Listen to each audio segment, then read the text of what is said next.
Dear friends, dear colleagues, welcome to the second lesson of the communication model. In our first lesson, we discussed in a more general manner about some basic psychological traits that can impact patient satisfaction and why our treatments today must include patient-defined success. We also discussed about the main parameters which can determine patient satisfaction outside our own treatment. And we finally discussed why it is important to assess patients' expectations and patient psychosocial background before you actually commence the treatment planning. Now, today, in this second lesson, we will move into more specifics. And we are going to talk about the assessment of the implant patient and how we are going to actually execute these assessment steps in order to get a good understanding not only of the biological background, but also of the psychosocial background of the patient, which can impact our treatment outcomes. So we will talk a little bit about how patients form expectations. And then we will discuss about the different ways that these expectations can interfere with our treatment outcomes. And finally, we will focus on how can we, on a practical way, from a clinical point of view, assess these expectations on our daily-to-daily clinical practice, and how can we establish what we call a safe pre-treatment baseline of understanding between the patient and the clinician, so that we can safely continue with our treatment, having secured that there is this understanding established. Now, psychology has been working since quite some time within healthcare with finding out how do patients develop the expectations they have from healthcare treatments. One of the most comprehensive models was developed by Professor Bowling, and you can see here to the right a very schematic representation. It looks quite complex. You will not really have to get into that level of complexity, but this is just to illustrate how many different factors from the patient's background will actually interact in order for the patient to develop the expectations he has developed when he comes to us.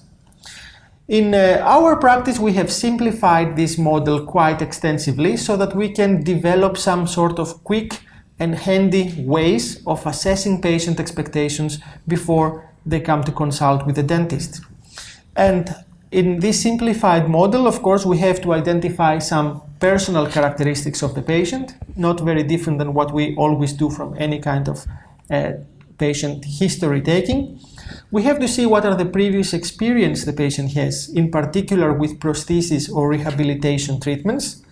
We also have to see what is the knowledge that the patient has about implants, and that will also be translated to the attitudes that he has towards implant therapy, and of course the different perceptions about implant therapy, values and beliefs that the patient has, and also role models and examples from his social environment with regards to having or not having implant treatments.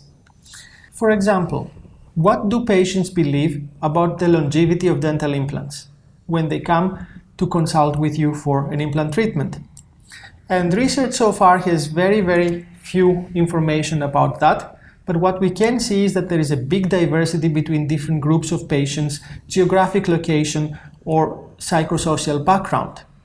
So the few studies that have reported this document that between 34 to 59% of the patients actually believe that implants will last for a lifetime. And one study goes further to say that all of the patients which were consulted, they believed that implants will stay for the rest of their lives. Now, is this a right or a wrong perception? This is something that we will have to deal with anyway. Another perception, what do you actually expect from an implant treatment? What the patient is expecting? And the study by Gray, 2013, found out that most patients would express it as getting back to normal, which was before they lost their teeth or before they needed this rehabilitation. The problem is, however, that this normality is very difficult to define, and it means very different things to different people. So it is not really easy to identify what the patients will expect when they come to request an implant treatment. There is also indication that women have different expectations than men. In this study, 68% of the women just improvement in quality of life is very important, while only 41% of the men actually agreed with the same statement. Some other important parameters indicative how much care, how much do we have to care about our implants as patients. And this is also interesting because between 4 to 7% of the patients in these particular 3 studies, they actually believe that the implants will need less care than teeth. And that might be one of the motivations that they have to get implants. This, in my experience, differs greatly among different patients in different geographical locations. But it is something that we have to really have a very clear idea before we proceed. And many patients also perceive the oral hygiene procedures as to be quite complicated once it was illustrated to them. Now, how did patients form these expectations and have the knowledge to form these expectations? Where do they learn about implants? And here there is again very wide diversity. If we follow these 3 studies that have published results on this, then between half to 74% of the patients actually were informed by the dentist. That leaves quite a big percentage of the patients who were not informed by the dentist. What is also interesting is to see that the majority of the patients felt that they were not well informed when they requested an implant treatment. So where do patients receive the information and the knowledge they need to form their expectations, if not from the dentist? And here, of course, there's a big diversity, again, depending on the geographical location, the socioeconomic factors, and the age of the patients. But what is increasingly important for patient education is the internet. And that might extend from a simple Google search, where everything can be accessible of all different ranking and sorts of quality, into maybe more sophisticated ways, such as checking YouTube for educational videos or patient testimonials. In particular, these patient testimonials seem to have quite a profound impact for a specific group of patients. And that has been shown with a group of patients who was investigated with regard to dental anxiety, a dental fear. So some time ago, we decided to review the patient testimonials, the reported patient experiences, which are available on YouTube with regards to dental implants. And apparently there are many of them. And if you look at the number of hits they receive, they should be also quite popular. So if you go to the YouTube and you try to type anything between patient's experience, patient testimonials, patient experiences with dental implants, you will get a return of hits by the thousands. And these patient testimonials can be different ages, different patients, different age groups, which describe their own experiences with dental implants and probably have a more direct way to influence patients who are trying to find out how does it feel to get an implant or how does it feel after you have received an implant. There's a big number of them. We try to systematically approach these videos and try to evaluate both the quantity and the quality of them. And within only a few different research search terms, we could find hits by the thousands. You can see that dental implant patient testimonials returns 56,000 almost hits. And if you go to the dental implant patient testimonial experience, around 7,000. Of course, not of all these hits were actually true related to implant dentistry. There is also a lot of false positive findings in this particular search engine. But nevertheless, that gives you a big volume of material to evaluate. Now, how would we evaluate the content of these particular videos and the potential impact they might have? Here we had to use a golden standard. And we used the information brochure that is specially developed for the patients by the European Association of Osseointegration. So this particular booklet, which you can download from their webpage for free, it has 56 specific facts about dental implants that the patient needs to know prior to making any decision. And it is very well elaborated in a very patient-friendly language that constitutes a very good material to educate or to give the basic facts to a patient. So we took this booklet and we tried to extrapolate out of this booklet some sort of important fields that we would like to see in patient education, or we would like to have reported in anything that aims to prepare someone for dental implant treatment, including patient education on the internet. So out of these 31 fields that we identified out of this booklet, you could see that we want to include information about the potential of implants to improve function, to improve aesthetics, the necessity to achieve good oral hygiene, the risk for peri-implant disease, the fact that periodontitis should be treated prior to dental implant placement, and furthermore, also in this direction, about how antibiotics might or might be not necessary, how the pain control should take place after implant placement, and so on. So we developed this matrix with 31 fields, and then we tried to compare each and every one of a large sample of these patient testimonials from YouTube, and to see how much of these 31 fields were actually addressed in the testimonial and how much was omitted. And our preliminary findings, which are not yet completed, is that less than 1% of these videos is actually appearing to be a true patient testimonial. More than 99% of these videos were connected or linked to a specific clinic or to a specific care provider. So it was part of a promotion of a clinic or of a website of a clinic where a patient, in many cases maybe through a script, was actually reporting things and uploaded this through the dental clinic. So we have a conflict of interest there. We cannot really appreciate these videos as being a true patient testimonial which was uploaded at the initiative of the patient without any further influence. So it is not surprisingly in this way that there is very, very minimal reference to any complications. The overwhelming amount of information a patient receives from these videos is very positive about implant treatment. There is very little reference to any patient selection, to anything that might indicate that implants are not for everyone, or these results that I have achieved are not achieved in everyone.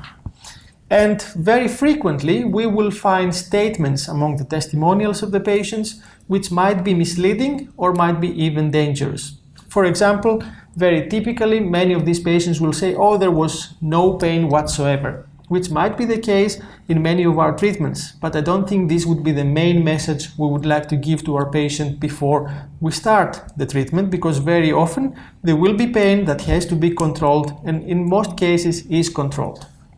Other statements that were dangerous. This one was a patient who actually most obviously suffered from a very advanced periodontitis, and he claims, my teeth were falling out. Can you imagine in 3 days this? And he's pointing towards his teeth. So that could be quite a dangerous message to give to someone, that if your teeth are falling out, don't worry, all it takes is 3 days and then you have this. I think all this might generate a lot of false perceptions, a lot of misinformation, and also false expectations to patients who will choose to receive their education or their information from this medium. And this is of course only one of the media available, but nevertheless one of the most potent in this particular area. So what we have to do now, having seen all this, is that when the patient walks through your clinic and requests implant, you have to do a holistic assessment. We have to look through everything. We have, of course, to go through the chief complaint of the patient. We have to identify his complete medical history and dental history, as we always do, and we have to supplement this by understanding his expectations, his perceptions, what he really thinks that implant will be and why is he coming to think that. How do we do that? Well, we don't have so much time to actually interview completely each and every aspect of these expectation forming models. But we would introduce a very, very small part of a questionnaire to the end of our patient records, which the patient fills usually before sees the dentist outside in the waiting room or when he is filling this self-reported medical history. And we do it through some small statements which the patient can agree or disagree on a visual analog scale. It usually takes no more than a couple of minutes. We just ask the patient in the waiting room to read the statement and tell us, do you agree or disagree with that? And these statements are quite straightforward. I can read them through this slide. It deals with how they believe that implants are tested and documented treatment. Do they believe that risks or complications are not existing with implants? Do they believe that implants are as functional as natural teeth? Are implants looking as good as natural teeth? Do implants require less care than natural teeth? And do implants last longer than natural teeth? And finally, is implant treatment for everyone? So by filling in these very, very small scales between full agreement and full disagreement, we might be able to pick out very early some misperceptions that we will have to correct. And you will be surprised, depending of course on the geographical location of your practice, the socioeconomic background of your patients and their age. Very, very frequently we experience people who believe that dental implants are as functional as natural teeth, and also that dental implants last longer than natural teeth. And these are things that we will have to correct. And how do we correct this? Of course, we have to interfere with correct, reliable and valid patient education. And that you can do in many ways. You can either have your own education material, you can spend some time to discuss things with your patient, and you can refer them to some material you have created in your clinic's webpage, or in printouts, or in some small booklet. You can give them the actual booklet that comes from the European Association of Osseointegration, which I believe is one of the best designed and simple getting the message through to prepare your patient for an implant treatment. Or if your patient is someone who wants to do some research themselves, you just have to direct them to reliable information. You have to inform them about much of the material out on the internet being either misleading or even serving specific interests, being promotional, for example, and then you can direct them to non-partisan sources which can state information in a more reliable way. You might know, for example, Medline Plus. Medline Plus is the patient education portal which was created by the National Institute of Health, the same that manages Medline and PubMed, but of course this time not for healthcare professionals, but mainly to divert patients to quality resources for education. So you can divert them to Medline Plus, and there they could find links about dental implants, which might be from different professional or scientific bodies, but nevertheless have been peer-reviewed and have been going through a process to secure that the information is valid and it's also completely covering all aspects of implant treatment. And you can find a lot of these pages on the internet through the Medline Plus or outside. So to conclude this lesson as well, I would just summarize by saying that the patient's expectations and their perceptions can seriously affect the satisfaction they will have with the outcome of our treatment. Then a complete assessment of these expectations is necessary to take place at the very, very early stage, together with assessing the biological background, the systemic disease, and also local conditions prior to implant treatment planning. And at this stage, if we identify any misinformation, misperception, or mistaken attitudes, this is where we have to interfere, and we will have to direct our patient to quality, reliable information, either that we have created or available on the internet. And that, of course, will be our safe baseline, which will serve as the safety zone for starting our treatment plan from a solid foundation, having achieved an understanding between us and the patient, and also the understanding of the patient of the treatment limitations and potential.